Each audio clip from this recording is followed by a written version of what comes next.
অসমকাষ্ট YouTube চেনেলৰ অন্য এটা নতুন ভিডিঅ'ত আপোনালোক সকলোকে স্বাগতম জনাইছোঁ আৰু আজি হ'ল ৮ জানুৱাৰী। আজিৰ দিনটোৰ কেইবাটাও গুৰুত্বপূৰ্ণ খবৰ আপোনালোকৰ লগত শ্বেয়াৰ কৰিবলৈ ওলাইছোঁ আৰু এনেকুৱা ধৰণৰ খবৰসমূহ নিতৌ চাবলৈ এই চেনেলটো ছাবস্ক্ৰাইব কৰি ভিডিঅ'টোত এটা লাইক কৰি দিবলৈ নাপাহৰিব। আজিৰ দিনটোত বহুখিনি খবৰ একেটা ভিডিঅ'তে আপোনালোকৰ লগত শ্বেয়াৰ কৰা হ'ব। ভিডিঅ'টো সম্পূৰ্ণৰূপে চালে আপোনালোকে গোটেইখিনি খবৰ এটা ভিডিঅ'তে চাব পাৰিব। সৰু এটা ৰিকুৱেষ্ট কৰিম, ভিডিঅ'টো শেষত শ্বেয়াৰ কৰি দিব যাতে এই খবৰসমূহ সকলোৱে চাব পাৰে। এই ৰিকুৱেষ্টটো আপোনালোকে মানিব আৰু ভিডিঅ'টো শ্বেয়াৰ কৰি দিব যাতে সকলোৱে চাব পাৰে। দিব বিচাৰিছোঁ আজিৰ দিনটোৰ প্ৰথমটো খবৰ, ৰাজ্যত 12 লাখ বিঘা ভূমিত চলিব উচ্ছেদ, তালিকালৈ সাজু প্ৰশাসন। এই মুহূৰ্তৰ এটা গুৰুত্বপূৰ্ণ খবৰ আপোনালোকৰ লগত শ্বেয়াৰ কৰিবলৈ ওলাইছোঁ যে বেদখলকাৰীৰ বিৰুদ্ধে ৰাজ্যৰ মুখ্যমন্ত্ৰী ডক্টৰ হিমন্ত বিশ্ব শৰ্মাই এটা বৃহৎ মন্তব্য কৰিছে। ৰাজ্যত 12 লাখ বিঘা ভূমিত চলিব সৰ্ববৃহৎ উচ্ছেদ অভিযান। হাতে হাতে তালিকালৈ সাজু হৈছে ইতিমধ্যে প্ৰশাসন। ৰাজ্যৰ মুখ্যমন্ত্ৰী ডক্টৰ হিমন্ত বিশ্ব শৰ্মাই এটা গুৰুত্বপূৰ্ণ খবৰ বেদখলকাৰীৰ বিৰুদ্ধে দিছে যে ৰাজ্যত 12 লাখ বিঘা ভূমিত চলিব সৰ্ববৃহৎ উচ্ছেদ অভিযান। হাতে হাতে তালিকালৈ সাজু হৈছে প্ৰশাসন। অচিনাকি লোকৰ বিৰুদ্ধে কঠোৰ মুখ্যমন্ত্ৰী। ৰাজ্যৰ মুখ্যমন্ত্ৰী ডক্টৰ হিমন্ত বিশ্ব শৰ্মাই উল্লেখ কৰিছে যে মই অচিনাকি লোকৰ বিৰুদ্ধে কঠোৰ হৈছোঁ বা অচিনাকি লোকৰ বিৰুদ্ধে মই সদায় কাম কৰি যাম। বেদখলকাৰীৰ বিৰুদ্ধে কোনো কাৰণতে উচ্ছেদ বন্ধ নহয় বুলি ৰাজ্যৰ মুখ্যমন্ত্ৰীগৰাকীয়ে উল্লেখ কৰিছে। তেওঁ উল্লেখ কৰে যে যিসকল নেকি বেদখলকাৰী সেইসকলৰ বিৰুদ্ধে কোনো কাৰণতে উচ্ছেদ বন্ধ নহয়, তেওঁলোকক উচ্ছেদ কৰাই হ'ব বুলি ৰাজ্যৰ মুখ্যমন্ত্ৰীগৰাকীয়ে উল্লেখ কৰে। এখনৰ পিছত আনখন জিলাত চলিব উচ্ছেদ অভিযান। এখনৰ পিছত আনখন জিলাত উচ্ছেদ অভিযান চলাব বুলি ৰাজ্যৰ মুখ্যমন্ত্ৰীগৰাকীয়ে উল্লেখ কৰিছে। তেওঁ আৰু উল্লেখ কৰে যে এই পৰ্যন্ত 1,60,000 বিঘা ভূমিত বেদখল মুক্ত হৈছে। ৰাজ্যৰ মুখ্যমন্ত্ৰীগৰাকীয়ে এই মুহূৰ্তৰ এটা গুৰুত্বপূৰ্ণ খবৰ আপোনালোকৰ লগত শ্বেয়াৰ কৰিবলৈ ওলাইছোঁ যে এই পৰ্যন্ত 1,60,000 বিঘা ভূমিত বেদখল মুক্ত হৈছে বুলি ৰাজ্যৰ মুখ্যমন্ত্ৰীগৰাকীয়ে এই তথ্য আমাক দিছে। বৰ্তমানে অতি কমেও 12 লাখ বিঘা ভূমি বেদখলকাৰীৰ কবলত আছে। বৰ্তমানলৈকে অতি কমেও 12 লাখ ভূমি বিঘা মাটি বেদখলকাৰীৰ কবলত আছে বুলি ৰাজ্যৰ মুখ্যমন্ত্ৰীগৰাকীয়ে উল্লেখ কৰে। সকলো বেদখল ভূমি উচ্ছেদ কৰা হ'ব। মুখ্যমন্ত্ৰী ডক্টৰ হিমন্ত বিশ্ব শৰ্মাৰ ডাঙৰ মন্তব্য, ৰাজ্যত 12 লাখ বিঘা ভূমিত চলিব সৰ্ববৃহৎ উচ্ছেদ অভিযান। এই কথা উল্লেখ কৰে ৰাজ্যৰ মুখ্যমন্ত্ৰী ডক্টৰ হিমন্ত বিশ্ব শৰ্মাই। দিব বিচাৰিছোঁ আন এটা গুৰুত্বপূৰ্ণ খবৰ, দুৰ্ঘটনাত পতিত লাখপতি বাইদেউৰ বাহন, আহত 20 মহিলা। মুখ্যমন্ত্ৰীৰ সভালৈ যোৱা লাখপতি বাইদেউৰ বাহন দুৰ্ঘটনাগ্ৰস্ত হৈছে। দুৰ্ঘটনাত আহত 20 গৰাকী মহিলা। ধেমাজিৰ মুখ্যমন্ত্ৰীৰ সভালৈ গৈ আছিল মহিলাসকল। যিহেতু ৰাজ্যৰ মুখ্যমন্ত্ৰী ডক্টৰ হিমন্ত বিশ্ব শৰ্মাই মহিলা উদ্যমিতা আঁচনিৰ চেক বিতৰণ কৰি আছে, গতিকে সেই সভাত মহিলাসকল গৈ আছিল আৰু গৈ থাকোঁতেই দুৰ্ঘটনাত পতিত হৈছে মহিলাৰ গাড়ী। 20 জনী মহিলা এই দুৰ্ঘটনাত আহত হৈছে। গতিকে আপোনালোকে সাৱধানে যাব লাগে, যিহেতু বৰ্তমান ঘন কুঁৱলী চলি আছে। গতিকে 6 বজালৈ মহিলাসকল ওলাই গৈছিল, য'ত দুৰ্ঘটনাত তেওঁলোক পতিত হৈছে। পতিত দুৰ্ঘটনাত 20 মহিলা আহত হৈছে। আত্মসহায়ক গোটৰ মহিলাসকল আছিল বাহনখনত। পুষ্পা চুতীয়া নামৰ এগৰাকী মহিলা গুৰুতৰভাৱে আহত হৈছে বুলি খবৰ পোৱা গৈছে। ধেমাজিত মহিলা উদ্যমিতা আঁচনিৰ চেক বিতৰণত মুখ্যমন্ত্ৰীৰ। ধেমাজিৰ দেউৰী বিলত অনুষ্ঠিত মুখ্যমন্ত্ৰীৰ সভা। ধেমাজি অসামৰিক চিকিৎসালয়ত ভৰ্তি মহিলাসকলক ঘন কুঁৱলীৰ বাবে দুৰ্ঘটনাৰ আশংকা কৰা হৈছে। উদ্যমিতা আঁচনিৰ চেক ল'বলৈ পুৱা 6 বজাতে ওলাই গৈছিল মহিলাসকল। এই মহিলাসকল মহিলা উদ্যমিতাৰ চেক ল'বলৈ পুৱা 6 বজাতে ওলাই গৈছিল বুলি খবৰ পোৱা গৈছে। আৰু এই 6 বজাত ওলাই যোৱাৰ পাছতে যিহেতু ঘন কুঁৱলী, গতিকে সেই ঘন কুঁৱলীৰ বাবে এক্সিডেণ্ট হৈছে বুলি ইতিমধ্যে আশংকা কৰা হৈছে। উদ্যমিতা আঁচনিৰ চেক ল'বলৈ পুৱা 6 বজাতে ওলাই আহিছিল মহিলাসকল। দুটাকৈ পৃথক স্থানত সংঘটিত হৈছে এই দুৰ্ঘটনা। মুখ্যমন্ত্ৰীৰ সভালৈ যোৱা লাখপতি বাইদেউৰ বাহন দুৰ্ঘটনাত পতিত হৈছে। পুষ্পা চুতীয়া নামৰ এগৰাকী মহিলা গুৰুতৰভাৱে আহত হৈছে বুলি খবৰ পোৱা গৈছে। পুষ্পা চুতীয়া নামৰ এগৰাকী মহিলা গুৰুতৰভাৱে আহত হৈছে বুলি ইতিমধ্যে খবৰ পোৱা গৈছে। আৰু এই দুৰ্ঘটনাত 20 জনী মহিলা আহত হৈছেও বুলি এই খবৰো পোৱা গৈছে। গতিকে মহিলা উদ্যমিতা আঁচনিৰ এই মুহূৰ্তৰ গুৰুত্বপূৰ্ণ খবৰটো এইটোৱেই যে মহিলা উদ্যমিতা আঁচনিৰ চেক যিহেতু ৰাজ্য চৰকাৰে বিভিন্ন স্থানত বিতৰণ কৰি আছে, গতিকে আপোনালোক যাওঁতে সাৱধানে যাওক আৰু সাৱধানে চেক সংগ্ৰহ কৰক। দিব বিচাৰিছো আন এটা গুৰুত্বপূৰ্ণ খবৰ প্ৰতিগৰাকী দৰিদ্ৰ লোকক দিয়া হ'ব কৰ্মসংস্থান গ্ৰাম্য উন্নয়নত আৰু নচলিব দুৰ্নীতি আহি আছে বিকশিত ভাৰত আইন ৰাজ্যৰ লাখ লাখ দৰিদ্ৰ গাঁওবাসীৰ বাবে ডাঙৰ খবৰ এতিয়াৰে পৰা গাঁৱত নাথাকিব কোনো নিবনুৱা প্ৰতিগৰাকী দৰিদ্ৰ লোকক দিয়া হ'ব 125 দিনৰ কৰ্মসংস্থান আহি আছে বিকশিত ভাৰত আইন বিকশিত ভাৰত গ্যাৰাণ্টি ফৰ रोजगार एंड आजीविका मिशन ग्रामीण आईन जी रामजी বিজেপি চৰকাৰে দিছে এমপ্লয়মেণ্ট গ্যাৰাণ্টি ৰাজ্যত আৰু এটাও কেঁচা ৰাস্তা নাথাকিব বুলি বিজেপি চৰকাৰৰ গ্যাৰাণ্টি বিজেপি চৰকাৰে গ্যাৰাণ্টি দিছে ৰাজ্যত আৰু এটাও কেঁচা ৰাস্তা নাথাকিব জব কাৰ্ডৰ সংশোধনীক লৈ উত্থাপন হ'ল বিধায়ক জি ৰামজিৰ জৰিয়তে গাঁৱৰ বিকাশো হ'ব গাঁৱৰ মানুহে কামো পাব বুলি ইতিমধ্যে উল্লেখ কৰা হৈছে অংগনবাড়ীৰ পৰা ৰাস্তা ঘাটলৈ সুচাৰুৰূপে হোৱা নাছিল বহু কাম গ্ৰাম্য উন্নয়নত আৰু নচলিব দুৰ্নীতি বুলি উল্লেখ কৰা হৈছে আধুনিক ব্যৱস্থাৰ জৰিয়তে সকলো কাম কাজত কৰা হ'ব মনিটৰ এতিয়াৰ পৰা আধুনিক ব্যৱস্থাৰ জৰিয়তে সকলো কাম কাজত মনিটৰ কৰা হ'ব আপুনি কাম কৰি আছে নে নাই বা এই কামটো সুচাৰুৰূপে হৈ আছে নে নাই এইটো মনিটৰ কৰা হ'ব আধুনিক ব্যৱস্থাৰ জৰিয়তে গতিকে সাৱধানে কাম কৰিব লাগিব এতিয়া আৰু কাম কাজত দুৰ্নীতি কৰিব নোৱাৰিব দুৰ্নীতি কৰিলে ধৰা পৰি যাব আৰু ধৰা পৰিলে আপোনাৰ বিপদ নিশ্চিত আধুনিক ব্যৱস্থাৰ জৰিয়তে সকলো কাম কাজত কৰা হ'ব মনিটৰ সময়তে কাম নকৰা ব্যক্তিৰ ওপৰত লোৱা হ'ব বিশেষ ব্যৱস্থা যিসকলে সময়মতে কাম নকৰে যি কাম যি সময়ত কৰিব লাগে সেই সময়তে কাম নকৰিলে সেই লোকৰ বিৰুদ্ধে লিখিত ব্যৱস্থা লোৱা হ'ব আধুনিক ব্যৱস্থাৰ জৰিয়তে সকলো কাম কাজত কৰা হ'ব মনিটৰ আৰু এই ব্যৱস্থাৰ জৰিয়তে আপোনাৰ কাম কাজত মনিটৰ কৰা হ'ব আপুনি কামটো ঠিকমতে কৰি আছে নে নাই হেতু জায়গাৰ পৰা বহি চাব পাৰিব আধুনিক ব্যৱস্থাৰ জৰিয়তে সকলো কাম কাজত কৰা হ'ব মনিটৰি আধুনিক ব্যৱস্থাৰ জৰিয়তে সকলো কাম কাজত মনিটৰ কৰা হ'ব সময়তে কাম নকৰা ব্যক্তিৰ ওপৰত লোৱা হ'ব ব্যৱস্থা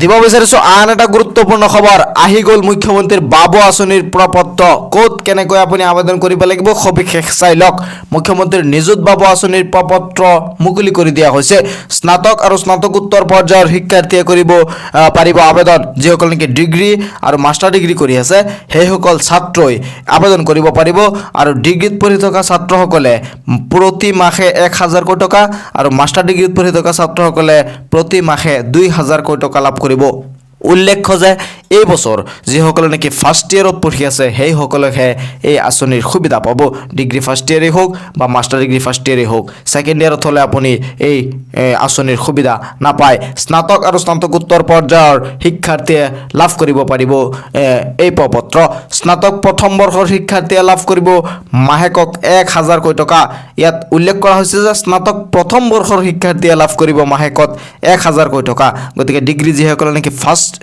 ইয়াৰত অৰ্থাৎ ফাৰ্ষ্ট সেমিষ্টাৰ বা সেকেন্ড সেমিষ্টাৰত ফাৰ্ষ্ট ইয়াৰত পঢ়ি আছে তেনেহ'লেহে আপুনি এই আঁচনিৰ বাবে আবেদন কৰিব পাৰিব আৰু 1000 টকাকৈ লাভ কৰিব বছৰটো 10 মাহলৈ লাভ কৰিব এই ধন বছৰত 10 মাহলৈকে দিয়া হ'ব 10000 টকা আপোনালোকে পাব স্নাতকোত্তৰ প্ৰথম বৰ্ষৰ শিক্ষাৰ্থীয়ে লাভ কৰিব 2000 টকা আৰু বছৰত 10 মাহ দিয়া হ'ব আৰু আপোনালোকে 20000 টকা পাব পাৰিব বাবু আঁচনিৰ অধীনত বছৰি 4 লাখতকৈ কম উপাৰ্জন কৰা পৰিয়ালৰ ছাত্ৰই পাব এই সুবিধা বাণীকান্ত কাকতি বঁটা পোৱা শিক্ষাৰ্থীয়ে নাপাব এই আঁচনি যিসকলে নেকি স্কুটি পাইছিলে সেইসকলে এই আঁচনিৰ সুবিধা নাপাব বুলি উল্লেখ কৰা হৈছে মুখ্যমন্ত্ৰীৰ জীৱন প্ৰেৰণা আঁচনি পোৱা সকলো বঞ্চিত হ'ব ধন লাভৰ পৰা যিসকলে নেকি জীৱন প্ৰেৰণা আঁচনি পাই আছে বা পাইছে সেইসকলেও এই আঁচনিৰ লাভৰ পৰা বঞ্চিত হ'ব বুলি উল্লেখ কৰা হৈছে আঁচনিৰ সবিশেষৰ বাবে যোগাযোগ কৰক বিদ্যালয় কৰ্তৃপক্ষৰ সৈতে আপুনি যদি আঁচনিৰ বিষয়ে আৰু সবিশেষ জানিব বিচাৰে তেনেহ'লে আপুনি যিখন কলেজত পঢ়ি আছে বা যিখন স্কুলত পঢ়ি আছে সেই স্কুলৰ সৈতে আপুনি যোগাযোগ কৰিব লাগিব আবেদনৰ বাবে লাগিব ৰেচন কাৰ্ড বা ইনকাম চাৰ্টিফিকেট ৰেচন কাৰ্ড বা ইনকাম চাৰ্টিফিকেট এই দুটাৰ পৰা যিকোনো এখন হ'লে আপুনি এই আবেদন কৰিব পাৰিব মুখ্যমন্ত্ৰী নিযুত বাবু আঁচনিৰ প্ৰপত্ৰ মুকলি কৰি দিয়া হৈছে মুখ্যমন্ত্ৰী নিযুত বাবু আঁচনিৰ প্ৰপত্ৰ যদি আপোনাৰ লাগে তেনেহ'লে আপুনি কলেজৰ পৰা সংগ্ৰহ কৰিব পাৰিব কাৰণ ইতিমধ্যে এই আঁচনিৰ প্ৰপত্ৰ মুকলি কৰি দিয়া হৈছে দিব বিচাৰিছো আন এটা গুৰুত্বপূৰ্ণ খবৰ মুখ্যমন্ত্ৰী মহিলা উদ্যমিতা অভিযানৰ অধীনত মাননীয় মুখ্যমন্ত্ৰী ডক্টৰ হিমন্ত বিশ্ব শৰ্মাই আজি অৰ্থাৎ 7 জানুৱাৰী তাৰিখে লখিমপুৰ জিলাৰ ঢকুৱাখানা বিধানসভা সমষ্টিৰ ৩৬,০৫০ উদ্যমী মহিলাৰ মাজত 10,000 টকাকৈ প্ৰাৰম্ভিক পুঁজিৰ চেক প্ৰদানৰ শুভাৰম্ভ কৰে। ঢকুৱাখানাত আজি অনুষ্ঠিত মহিলা উদ্যমিতা পুঁজি বিতৰণৰ এই সভাখনৰ জৰিয়তে ৰাজ্যৰ 70টা বিধানসভা সমষ্টি সামৰি লোৱা হৈছে। ইতিমধ্যে 70টা বিধানসভা সমষ্টিত এই চেক বিতৰণৰ কাম সম্পূৰ্ণ হৈছে আৰু ঢকুৱাখানা বিধানসভা সমষ্টিত ৩৬,০৫০ উদ্যমী মহিলাৰ মাজত 10,000 টকাৰ যি প্ৰাৰম্ভিক পুঁজিৰ চেক আছে সেই চেক ইতিমধ্যে বিতৰণ কৰা হৈছে। মহিলাসকলে ইতিমধ্যে 10,000 টকা পাই গৈছে। আপোনালোকে এই টকা পাইছে নে নাই এটা কমেণ্টছ কৰি জনাবলৈ নাপাহৰিব। আপোনাৰ বিধানসভা সমষ্টিত কেতিয়া দিয়া হ'ব?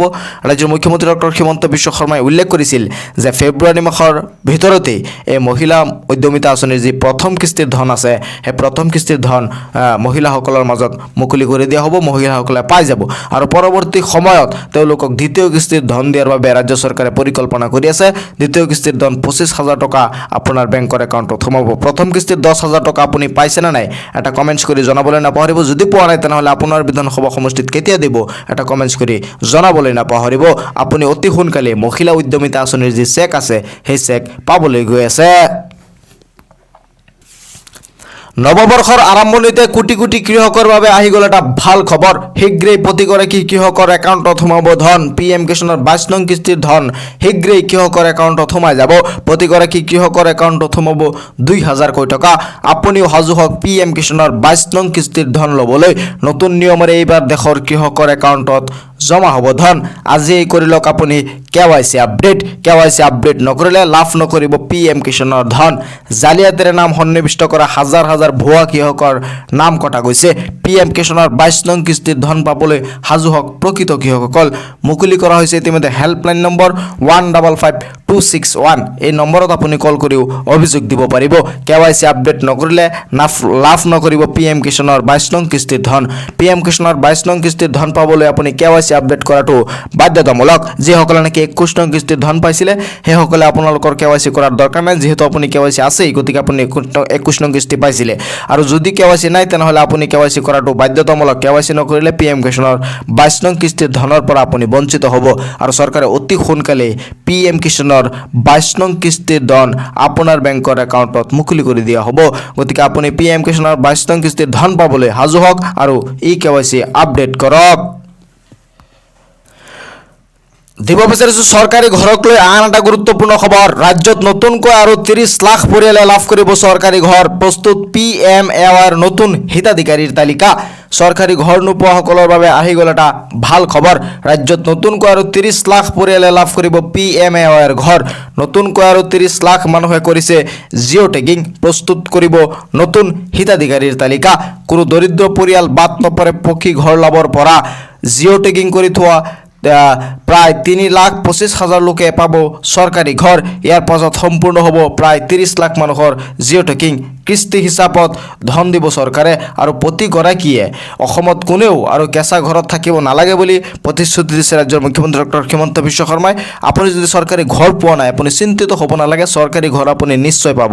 আপুনি চৰকাৰী ঘৰ পাবনে নাই সেইটো আপুনি নিজেই মোবাইলত চেক কৰিব পাৰিব। এই বিষয়ে মই আপোনালোকক সবিশেষ আগতেও জনাইছোঁ যে আপোনাৰ যিটো PMAYৰ ID আছে, PMAYৰ ঘৰৰ যিটো ID আছে সেই ID যদি আপোনাৰ এতিয়ালৈকে আপোনাৰ হাতত নাই তেনেহ'লে আপুনি পঞ্চায়ত বা ব্লকৰ পৰা বা আপুনি গাঁওবুঢ়া বা মেম্বাৰৰ পৰা য'ৰ পৰাই হওক আপুনি চৰকাৰী বিষয়ৰ পৰা প্ৰথমতে আপোনাৰ ID-টো সংগ্ৰহ কৰক। ID-টো সংগ্ৰহ কৰাৰ পাছত PMAYৰ যিটো অফিচিয়েল ৱেবছাইট আছে সেই অফিচিয়েল ৱেবছাইটত গৈ আপুনি ষ্টেক হোল্ডাৰত গৈ আপুনি নিজে চেক কৰিব পাৰিব আপোনাৰ ঘৰ চেংচন হৈছে নে নাই, আপুনি ঘৰ পাব নে নাই সেইটো আপুনি নিজে চেক কৰিব পাৰিব। কাৰো পৰা আপোনাৰ জানিব নালাগে। গতিকে আপুনি প্ৰথমতে ID-টো সংগ্ৰহ কৰক আৰু নিজে চেক কৰি চাওক আপুনি ঘৰ কেতিয়া পাব, চেংচন হৈছে নে নাই, টকা কেতিয়া সোমাব। টকা যদি আপোনাৰ ঘৰ চেংচন হৈছে তেনেহ'লে FTO হৈছে নে নাই সেইটো চাওক। যদি FTO হৈছে তেনেহ'লে আপুনি এসপ্তাহৰ ভিতৰতে চৰকাৰী ঘৰৰ টকা পাই যাব আৰু বহুতে ইতিমধ্যে টকা পাইছেও, আজিও পাইছে বহুতে টকা মানুহে পাই আছে। গতিকে আপুনি পাবনে নাই সেইটো আপুনি চেক কৰি চাওক। অসমত কোনেও আৰু কেঁচা ঘৰত থাকিব নালাগে বুলি প্ৰতিশ্ৰুতি দিছে ৰাজ্যৰ মুখ্যমন্ত্ৰী ডক্টৰ হিমন্ত বিশ্ব শৰ্মাই। আজিৰ এই খবৰসমূহ অনুগ্ৰহ কৰি শ্বেয়াৰ কৰি দিব যাতে সকলোৱে চাব পাৰে একেলগে। বহুখিনি খবৰ মই আজিৰ এই ভিডিঅ'টোত আপোনালোকক দিছোঁ। গতিকে অনুগ্ৰহ কৰি ভিডিঅ'টো শ্বেয়াৰ কৰি দিব যাতে সকলোৱে চাব পাৰে। মোৰ চেনেলটো ছাবস্ক্ৰাইব কৰি ৰাখিব। মই যেতিয়া পৰৱৰ্তী ভিডিঅ' আপলোড কৰোঁ আপোনালোকে অতি সহজতে চাব পাৰিব। ভিডিঅ'টোত এতিয়া এটা লাইক কৰি দিয়ক। চাই থাকিব আপোনালোকৰ আপোন চেনেল অসম কাষ্ট।